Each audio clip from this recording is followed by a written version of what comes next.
democratically elected leaders, with removing the constitutional rights of South African citizens, with unstitching the social consensus in South Africa, and with replacing the rule of law in South Africa with parliamentary sovereignty.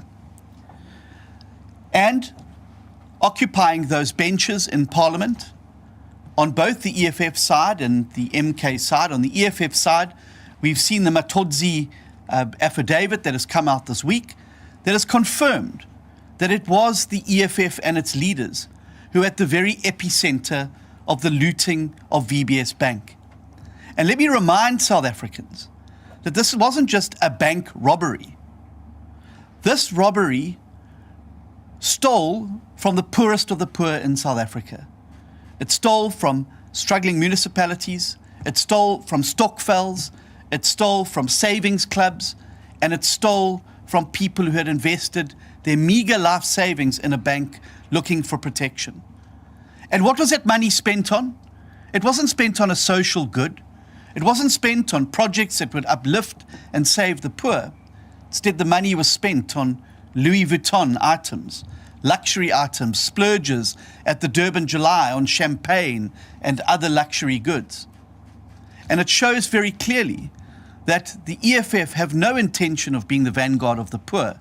This is a mask that they use in order to justify the types of activities that they get up to. Sitting on the benches of MK are the likes of disgraced Judge John Schloppe. Sitting on the benches of MK are disgraced former Finance Minister Des van Rooyen. And sitting on the MK benches are the puppets of the Gupta regime, who were themselves involved in the very architecture of state capture in the country. We must not underestimate how much damage would have been done to South Africa if these forces had been allowed to get their hands on the levers of power, both in Parliament, but also at a national executive level. It is a commitment first and foremost to South Africa's and to our country's democratic dream that has led to the DA joining the government of national unity with other parties. But this also means that for the very first time, the Democratic Alliance has an opportunity to introduce a DA different to national government by means of sound policy, clean, accountable governance, and a people-focused governance agenda. Our inclusion in the government of national unity has extended the DA's executive powers and strengthened our legislative capability, where we can govern better and scrutinize the executive more effectively for the benefit of all South Africans. As part of the GNU, the Democratic Alliance has taken up 6 cabinet positions, 6 deputy minister positions, 5 parliamentary portfolio chairpersons, and 3 committee chairperson positions. As we embark upon this new role in the highest branch of government, I want to reassure South Africans that the DA remains steadfast in our commitment to our founding values and principles and to the Constitution, which remains the existential bedrock of our society. In these new roles, we will demonstrate to South Africans across the country what the DA can do at a national level, given an opportunity to govern. And in Parliament, we will show South Africans how legislatures can and should work as effective oversight bodies that keep the executive in check. In this regard, I've issued an instruction to my parliamentary caucus in Parliament that they must hold DA members of the executive as accountable as they would hold members of other political parties. We need a legislature that is robust, that is happy to exercise proper oversight of executive members and ensure that citizens are getting value for money and accountability from those members of the executive. So while our new role may have evolved, our dedication to the people of South Africa has stayed the same. The DA is still here. We have not changed. and we are primed to position ourselves within this new paradigm. We will offer a unique vision for South Africa and the future of our country. And this means we will continue to challenge pieces of legislation that we disagree with, national policies and legislation such as the NHI, the Bella Bill, and others. We will continue to use our newfound powers to influence these, but we will not back down from being from holding those accountable for these particular laws. This is a cooperation and a collaboration. It is not a co-option. We turn now to the opening address tomorrow. And I don't think that we should take it lightly or simply for granted that tomorrow we will witness the opening of Parliament by President Ramaphosa, the president of a new government. We have seen a peaceful transition of power from one government to another in a democratic election. This is not a given on our continent and certainly in other parts of the world. And I don't think we should underemphasize how significant this is and what a sign of democratic health it is for us as a country. We expect that in the opening tomorrow, President Ramaphosa will outline South Africa's reform agenda, which I'm proud to announce in many instances has alignment with DA policies as well. This is important when it comes to unlocking economic growth and building a capable state. And I'm glad to see that the DA's presence in the Government of National Unity is strong and visible.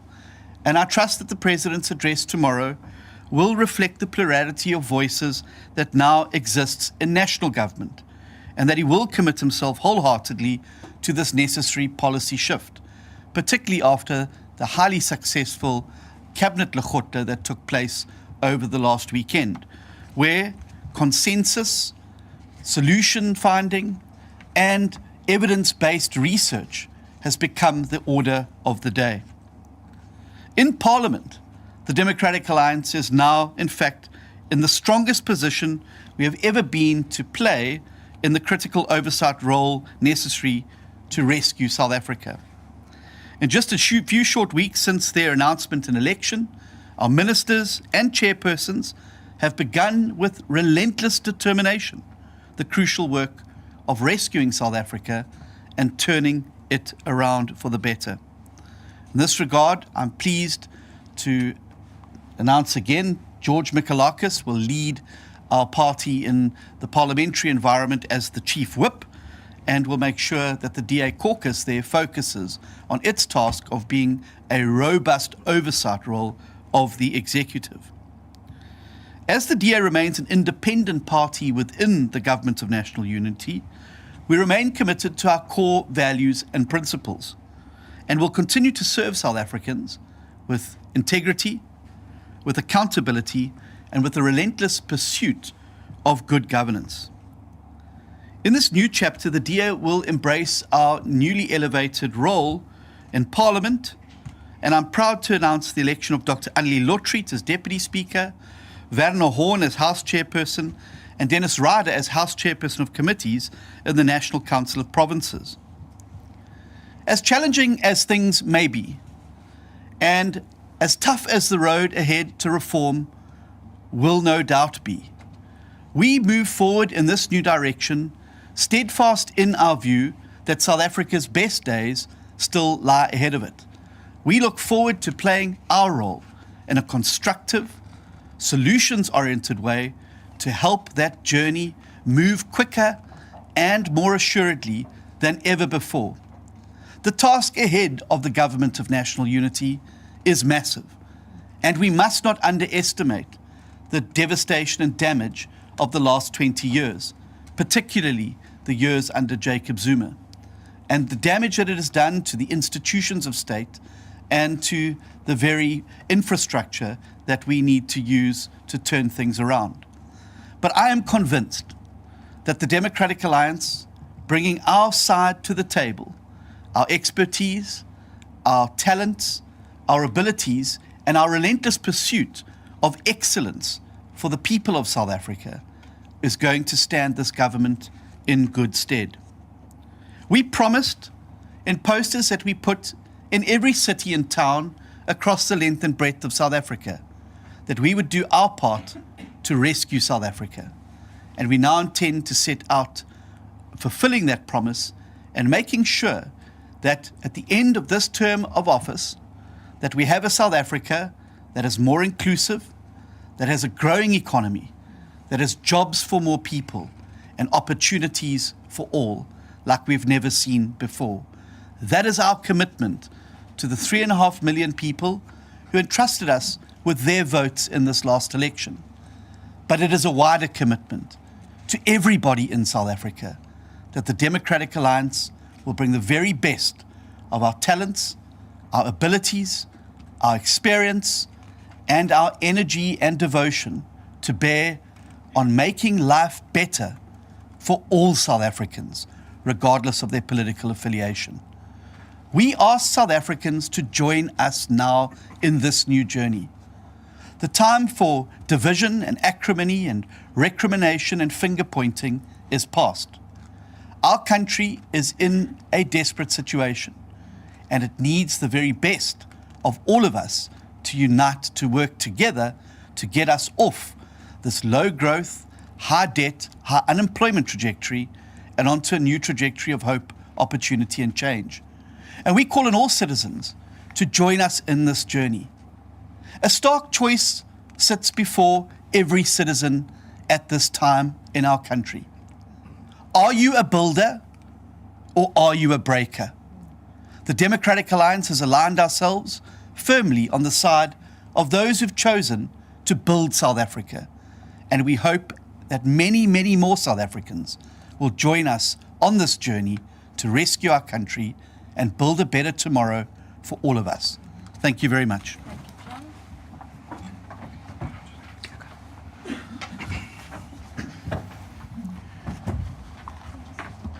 Good afternoon, everyone. Our federal leader has outlined the pivotal and influential role that our cabinet ministers and deputy ministers can play in the executive branch of our government.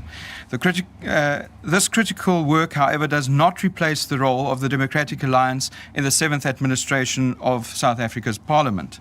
In fact, the role to be played by our members in Parliament in both the National Assembly and the National Council of Provinces is as important as our role in the GNU.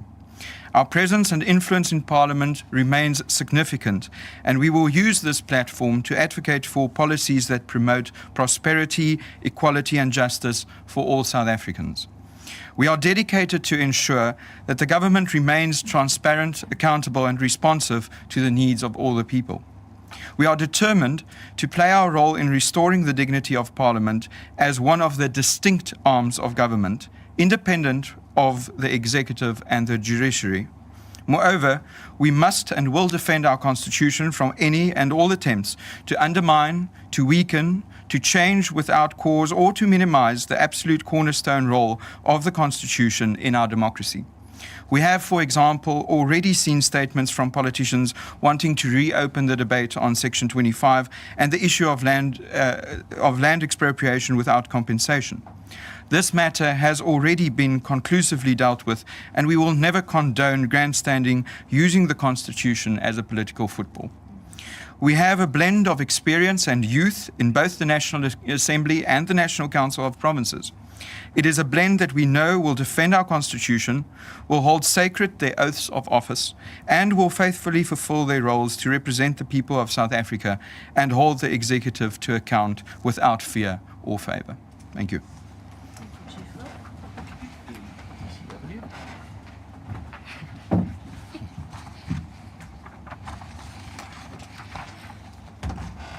Good afternoon, everyone. The South African Parliament has all the mechanisms necessary to ensure that we do the work that South African voters asked of us in the 2024 elections. It is not the sole right of the opposition to hold the executive accountable. It is a duty of every member of Parliament, and as the second largest party, we take that responsibility very seriously. Gone are the days where backbenchers would defend and protect the executive at any cost. And we will always stand up for what is right. And as a party of the rule of law, we will not stand by while injustice prevails And as we did over the past 2 decades, the DA will defend and protect the constitution of our country. Parliament is not just an institution that makes laws. It does, and it must go further than that. It must be a body that ensures that these laws are just and do not infringe on the rights of citizens as enshrined in the Constitution and tangibly change people's lives for the better. Parliament must apply its oversight role in the strictest sense of the word. The people of South Africa have entrusted us to do just that, and they deserve nothing less. The National Assembly and the National Council of Provinces have mechanisms and systems to engage on prominent issues robustly at times, but always in the interest of the people. We will use our legislative responsibilities to revive the NK Deployment Bill and coalition bills, amongst others. We will drive issues of the VBS corruption and any other form of corruption and other core-related issues at the feet of Parliament, such as the rising cost of living, jobs, ensuring that the executive deliver services to the people of South Africa, regardless of where they may be, in cities, towns, or villages. The Democratic Alliance said during the 2024 election campaign that we will rescue South Africa, and that commitment has not changed.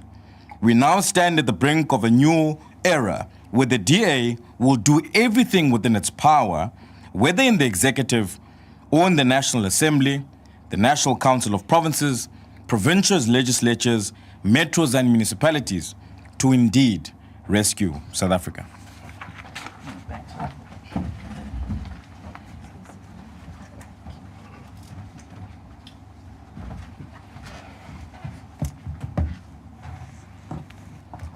Good afternoon, colleagues from the media. My name is Willie Oukamp, and I would just like to thank our federal leader, John Steenhuisen, our chief whip, George Michalakis, and our deputy chief whip, Bax Nodara, for the addresses that you've made.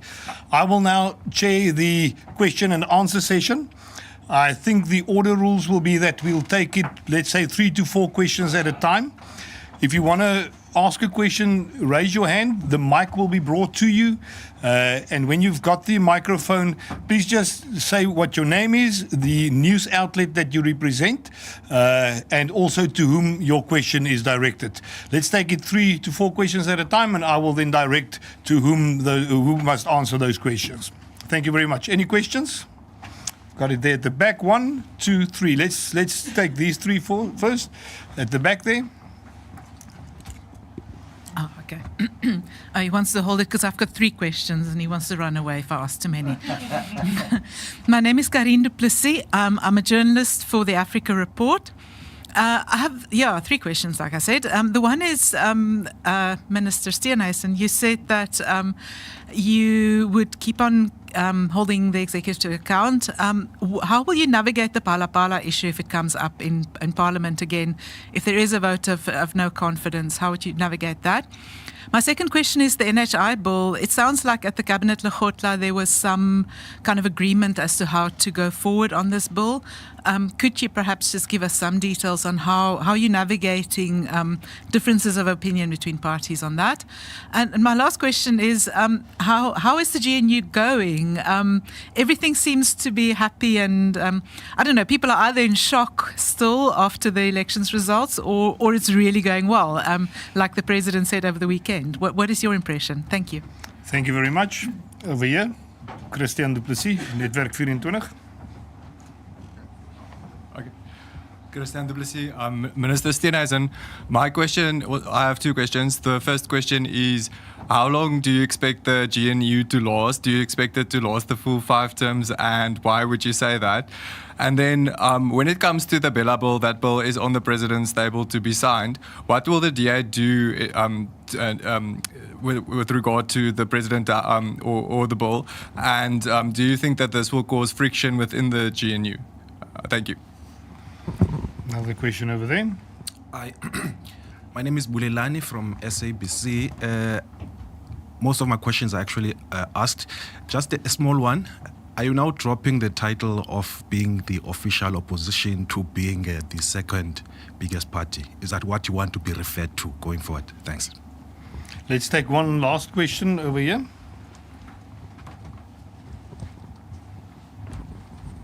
Morning, Jason Felix, News 24.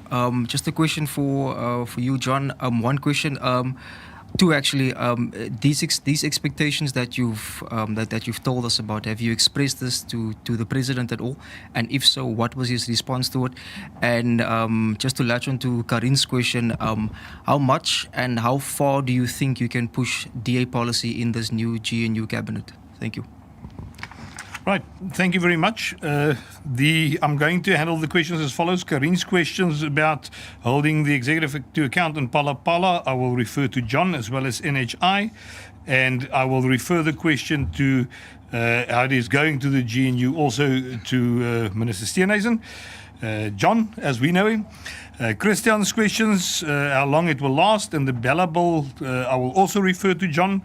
Then the dropping of the title of official opposition from Bulelani, I will refer to our Chief Whip, George Michalakis. And then the questions from Jason Felix, I will also refer to John. Thank you, John. Thank you, Willie. Ek dink jy moet eers. That's right. The last thing you want to happen in politics is lose your seat. Karine, thank you very much for the questions. How we'll deal with the Pala Pala matter? Well, it depends what form it comes to Parliament. And we'd have to see what happens. Parliament, as you know, went through a process and in the 6th Parliament, and the matter was discharged then. It would depend what form that was brought back. Whether it's a motion of no confidence, well, we'd be unlikely to support a motion of no confidence because, frankly, Pala Pala pales into insignificance in the light of the Matodzi affidavit and with the acts of blatant corruption, state capture that are evident by the people who would no doubt bring such a motion to try and bring the government down. So Bill Clinton famously said the biggest question in politics is compared to what? And compared that to what is sitting on the other side in the gruesome benches of the EFF and MK, I think that we will take our chances on the side of the president in this one, rather than take it with those who would seek to bring down a government so that they could then negotiate their way back into government for no altruistic purpose and no purpose other than to get their hands on state resources so they could start the flow of those resources into the networks that have now been starved by the fact that there's a new government in town. The NHI bill is a sticking point, and it has been a sticking point on the issues around the negotiation of the statement of intent, but it also has been a subject matter that has come up for discussion. I would say this, there's no single part of the GNU that does not fundamentally believe that we have to have universal access to basic health care and that we have to do something to improve the quality of care for every South African citizen, but particularly to ensure that nobody is deprived of good medical assistance based on their income. So we all agree with that. I think where there are differences is on the funding model, and I think around the issue of choice. And we are going to be making a very strong pitch that instead of us tying up the NHI with decades of constitutional challenge and the like, are there ways that we could look at that particular bill to achieve the outcomes that I believe we all want? Universal access to basic health care in a way that doesn't deprive people simply because they can't afford it. And how can we tweak that bill so we can start implementing something that can move towards improving the public healthcare sector and partnering with the private healthcare sector in a mutually symbiotic way that actually results in real universal basic access to healthcare? I believe, and it's my view, that the NHI in its current form will frustrate universal access to basic health care for at least a generation. I think that there are some areas where the bill can be amended or changed, or the approach and regulations can be changed to reintroduce choice, to treat the private sector as a partner in fixing the public healthcare sector, but focusing like a laser beam on improving the way in which citizens, particularly our poorer citizens, encounter healthcare at the primary level. fixing our hospitals, making sure they're efficient and effective, bringing electronic systems so that their files can be moved amongst departments and different facilities easily, reducing queues and making sure that the quality of care is excellent. And I think that we can find each other as the parties in the GNU on that, because I think we all want the same thing. We just have slightly different ideas about how we're going to get there. So that will be an ongoing discussion within the GNU as we proceed. The GNU is going well. I would agree with the President's analysis. I think it's going a lot better than anybody expected. And certainly the anxiety going into the first Cabinet Lekgotla was pleasantly dissipated by the air of collegiality and constructiveness that existed in the room on that day. Obviously, I am not used to engaging with the ANC in a collegial and constructive way, but certainly there is a new mood and a new era that I think has begun. And I almost call it the curse of big problems, or maybe the blessing of big problems, is that our country faces a number of key challenges. Firstly, massive unemployment. Secondly, huge amounts of poverty. Thirdly, massive breakdown and setback in infrastructure. Fourthly, a governance model that has not delivered clean, accountable government. And I think that emerging from the Lekgotla, and the President no doubt will be the lead in announcing some of the measures in his State of the Nation address tomorrow night, which we look forward to listening to. I think that there is a realization that there is far more that unites us than divides us in attempting to tackle these big issues. I'm not saying that maybe in 5, 10, 15 years' time, like other countries around the world that have first world problems that tend to divide their politics, I think that the blessing or curse of big problems is going to keep the GNU moving forward together, because there are huge mountains to climb, and they're going to require the best efforts of all parties to the GNU in order for us to surmount them. How long is the GNU going to last? Well, we've signed up for a 5-year period. We believe that 5 years would be significant if certainly we focus on some of the items that the President announces tomorrow evening, and we focus like a laser beam on those over the next duration of the 5-year term, that we will leave South Africa in a better place than it was when the GNU took office. And so we're committed to the full 5-year term. We're not waiting there with a trigger to pull to exit. But I have made it very clear that this is a collaboration and a cooperation. It is not a co-option. And I've also made it very clear, both publicly and privately, that we're not going to just simply be sitting there and pushed into a corner and told, you go and count the paper clips. We want to play a meaningful role in government. And we want to be able to make sure that the promises that we made in our manifesto to the people of South Africa are given expression. And the moment that starts to happen, or we have to betray a core value and principle, we will have to reconsider what we do. But as I've said, I'm very positive and optimistic. The mood is very good, much better than even I could have expected. And we will go in there and do what needs to be done. But as I've made it very clear, and as we demonstrated in Gauteng, we're not in government to be for governance sake or there for positions. We're there because we want to make a difference, and we want to be able to be part of rescuing South Africa. The moment that cannot take place, we'll obviously have to reconsider. But I think, as I've said, with the big problems facing South Africa, we're going to be jolly busy dealing with those things over the next 5 years, that I think there's going to be far less scope for some of the skirmishes that I think that everybody's waiting to see happen. Yes, there will be disagreements. Yes, there's 11 parties there. We don't all agree on the same things. We don't all have the same value and principle set. We don't all have the same manifesto. So, of course, there are going to be differences. But I think if we can demonstrate to South Africa that we can resolve those differences in a mature, collaborative and solution-oriented way that focuses on evidence-based research, that there is no problem, big or small, that we shouldn't be able, through dialogue and through the mechanisms outlined in the Statement of Intent, be able to solve.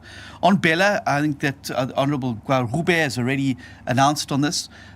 We are in charge of the basic education portfolio in Parliament and in the executive, and we obviously use our position there to influence this particular bill. Again, not all aspects of the bill are necessarily bad, and there are areas that we believe need to be re-looked at there to ensure that we support mother tongue education in South Africa and that we don't dilute the role of school governing bodies particularly. School governing bodies are very important institutions that allow for parents to have a say in the type of education and the choices that are made for the education of their children. And I think that over-centralizing aspects of that, I think, would be a setback. But there are other aspects of the bill that are not necessarily bad, and we would obviously look to try and use our influence now in the executive to have these discussions.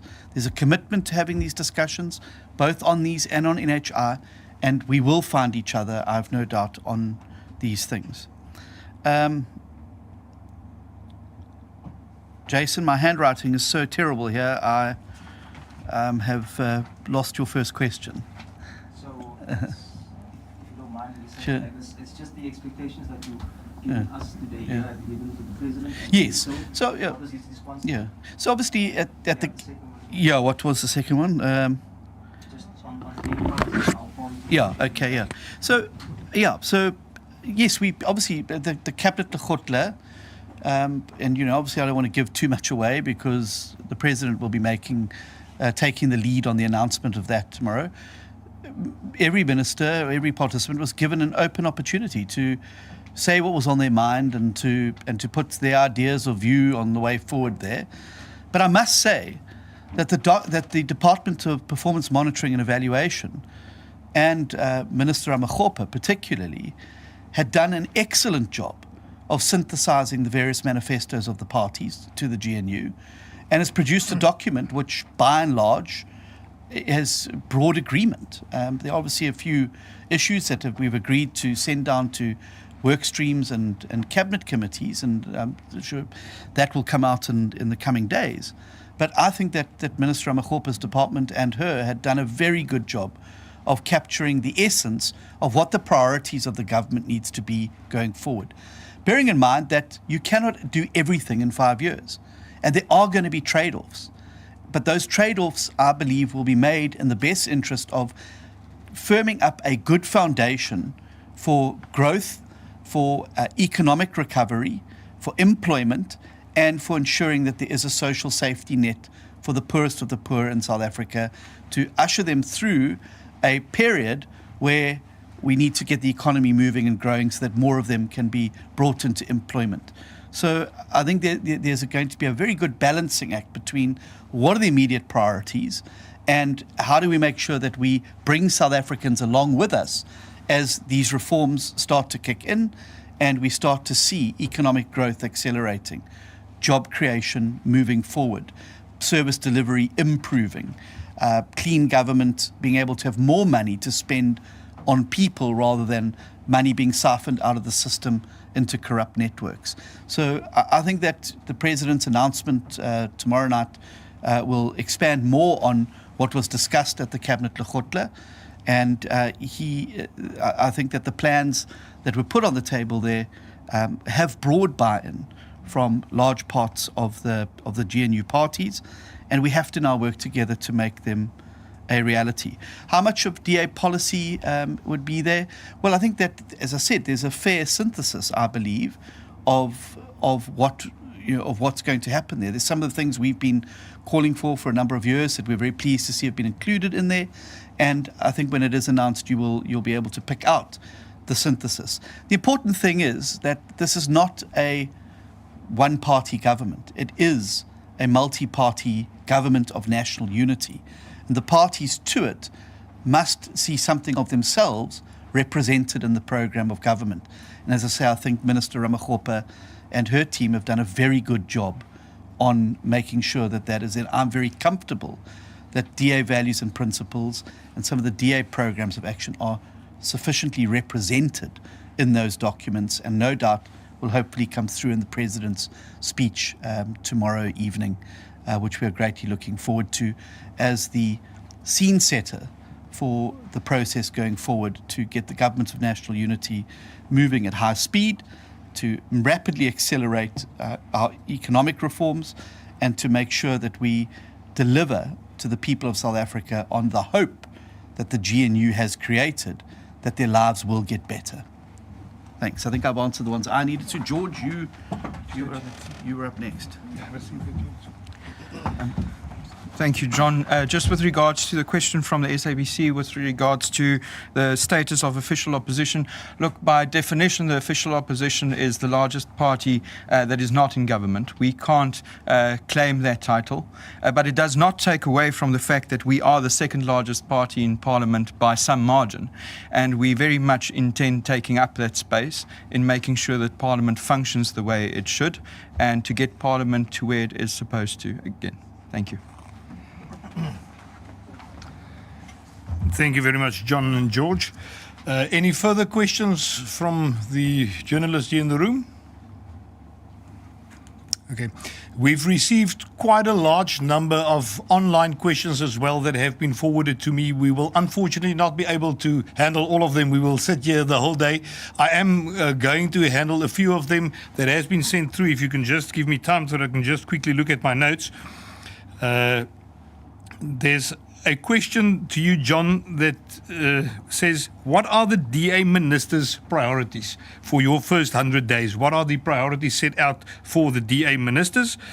And then there's Tandu Mayeko from Business Day asked the following questions. The DA is a signatory to the GNU along with 9 other parties, including the ANC. Will the DA continue to pursue legal action against ANC-aligned policies in government, NHI, Bellable, etc.? I think you have explained a lot of that, John. And then will the DA continue pursuing its cadre deployment case against the ANC? Please explain the answer. So if we can maybe just handle those 2 questions from now from your side, John. Great, and thank you very much for those questions. What are the DA minister's priorities for the first 100 days? Well, since being appointed, the ministers have been in 3 weekends worth of intensive workshops around what needs to be done in each of those departments to be able to turn them around. I can, as one of them, say that opposition is a lot easier than being in government, for absolute sure. I mean, to write a budget speech this week for the first time for a department, I can tell you it's much easier to arrive with the AG's report and the legacy report of the previous committee and write a barnstorming speech than it is to actually get to grips with the complexity and the million moving parts in each of these ministries. Nonetheless, I think that the priorities are to examine the state of the department, to see where the low-hanging fruit and the quick wins are in order to clean up government where there are obvious corruption issues. And I think both in Home Affairs, and you've seen Minister McPherson's expose of the cyber scamming there, to look for those leakages and try and shut them off. And then to obviously look at the legislative environment governing those portfolios and whether those need to be updated and modernized, governance structures, and then obviously looking at what are the bottlenecks and impediments to accelerating service delivery for citizens on the ground in terms of each of those departments.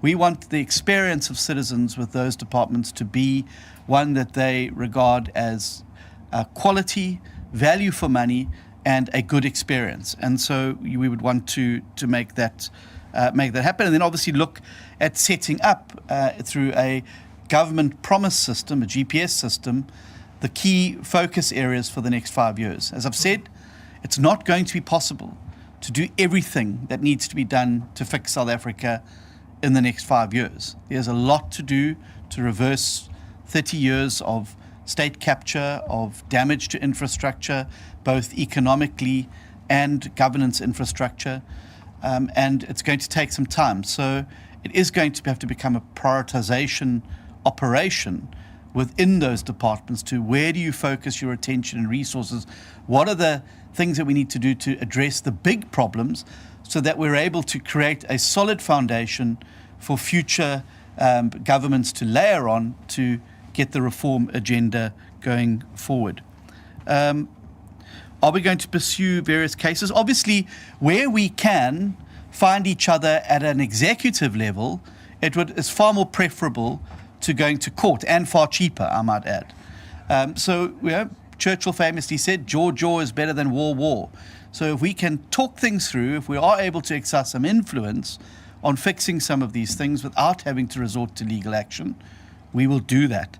But on matters of great principle and matters where a precedent is necessary, we will continue to see those cases through to conclusion, because we made commitments to voters on those particular matters, and I would not want to see that commitment being walked out on. So issues like the cadre deployment case transcend politics, it transcends parties. It is an important principle that we believe needs to be established, not only for the GNU, but for governments to come in years and decades to come.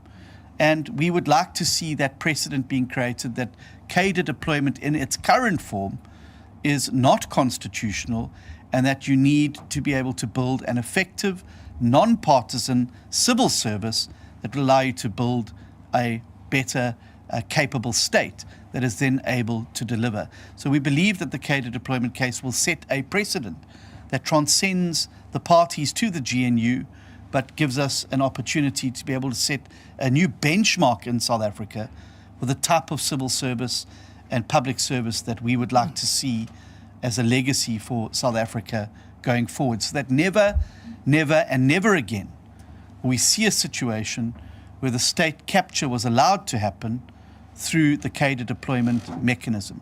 Remember, state capture was only possible because you were able to deploy cadres into those positions to be able to help those people, ironically many of them sitting on MK's benches now, to capture the state and to siphon the money and opportunity out of it, not for the service of the people, but for the benefit of politicians and the networks that operated around them.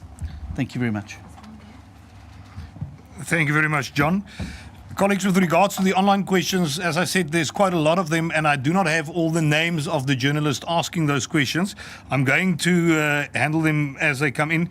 There's a question, and I think that question will be directed to you, George, is with regards to us having 12 ministers and deputy ministers in cabinet, what is the value of us having a deputy speaker, a House chairperson, as well as the chair of chairs in the NCOP, together with the committee chairpersons of several other committees? What is the value thereof for the DA?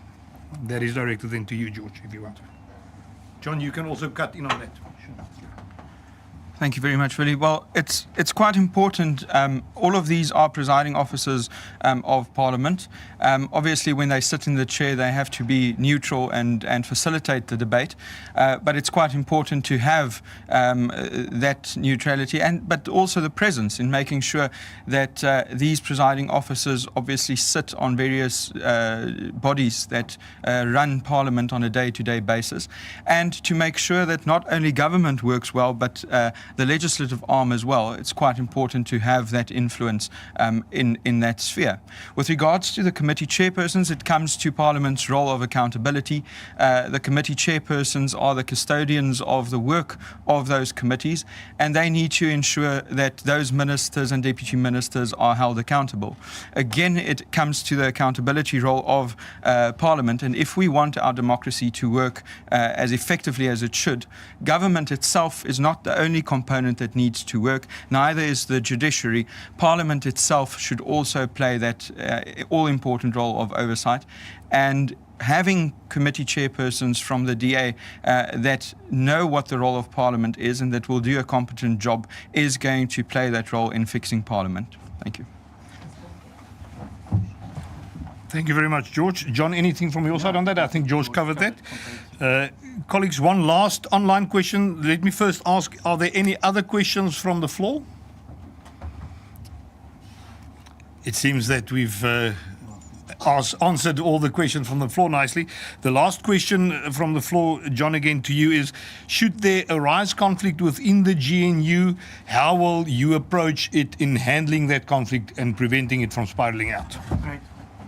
Well, I think that's a very good question. And the statement of intent set out a dispute resolution mechanism in there. But it would no doubt involve the leaders of the parties to the GNU coming together to be able to discuss, to consult, to try and find a compromise in each of those cases. One of the things that we've learned both from our experience at a local government level and certainly what I picked up very clearly from the coalition study tour that was undertaken to Germany last year under the auspices of the Konrad Adenauer Foundation was that conflicts are inevitable in coalitions. They will take place. As I said earlier, you've got a complexity. Germany, they often have 3 or 4 parties. We've got the complexity of 11 parties. That is a lot of complexity to have to deal with. And the thing is that these disputes and discussions must take place behind closed doors. I think the worst thing for any coalition or any government of national unity that we could be in is to be bickering and fighting in public. So I think every effort needs to be made, and certainly I've committed my party to doing that, to making sure that where there are disputes in the GNU, and they will arise, that these are dealt with in a mature way, in a way that's constructively based on finding a solution to it, and that we give ourselves the space within the government of national unity behind closed doors to work these things out before necessary going and taking public postures and positions on it. South Africans, I think, are desperate for change. I think they're tired of the decades of political bickering.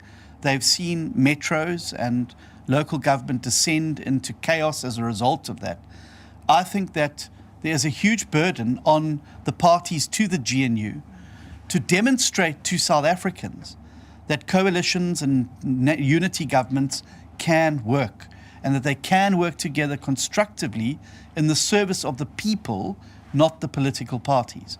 And I think that we are hoping to herald in a new era through the GNU to be able to find this new mature politics, which we hope will eventually filter down to local government level as well, where it is desperately needed. The reality is the state of local government in the country, particularly in some of the larger metros, is dire and racked by infighting and inertia, and we need to find a way to unblock that. And I believe that the GNU can set the tone and the posture for that more constructive environment of working together to take place. This is essential, I believe, going forward. The reality is that proportional representation systems like ours always end in coalition. And I believe that certainly in my lifetime, we won't see any party having its own majority at a national level ever again. And that after the local government elections and after the 2029 elections, similar negotiations are going to have to take place, where voters are deciding in greater numbers that they're not giving parties their own majority, and that they're wanting parties to collaborate and work together, and indeed are forcing them to do so with the outcome of the votes. So I think the way in which the GNU approaches conflict and conflict resolution and solution finding is going to be fundamentally important to set the tone for this new era of government in South Africa. Gone are the days of one-party domination to a large degree, and I think that we're going to see more of this collaborative approach having to be adopted by dint of electoral outcomes. And so it is very important that the leaders of the GNU understand the burden and responsibility that rests on all of our shoulders to make sure that we show the public that we really are making a genuine effort to make things work, to resolve conflicts in a mature way, and to come up with solutions and outcomes that work for them, not for the partisan political parties involved. Thanks. Thank you very much, John. Colleagues, I want to thank everybody from the media that was here today. I also want to thank all our viewers at home that tuned in and listened to this press briefing. There will be an opportunity for one-on-ones with the media houses that are present here. I will, with some of my colleagues, just liaise that afterwards. But I really want to thank everybody. I want to wish you a very good day, and let's look forward to tomorrow's opening of Parliament address, and let's take this country further. Thank you very much.